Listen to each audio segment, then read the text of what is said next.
Le monde subit depuis plusieurs siècles le joug de l'influence néfaste, de l'impérialisme, de l'Alliance transatlantique Nord, connue encore sous le nom de l'Occident. C'est un impérialisme qui a un caractère tribaliste et brutal, rarement connu dans l'histoire de l'humanité.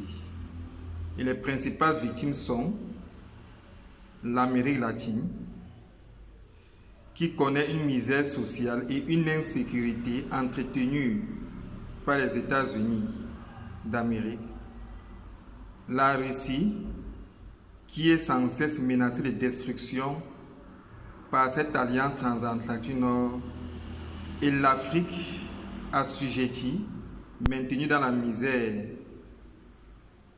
et spoliée de ses richesses par ce même Occident.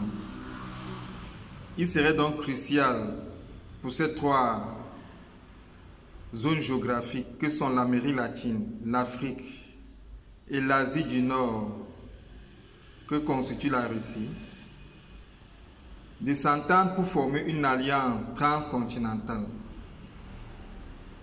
À ce titre, la Russie, qui est un pays asiatique, pourrait rassembler les pays d'Asie autour d'une institution politique continentale asiatique engagée dans une résistance à l'impérialisme occidental.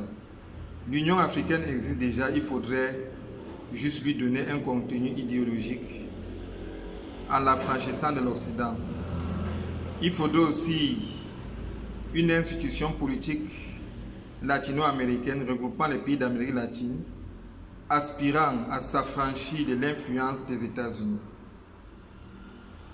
Ces trois institutions continentales pourraient former localement des alliances sécuritaires et politiques et fédérer vers une alliance sécuritaire et politique globale,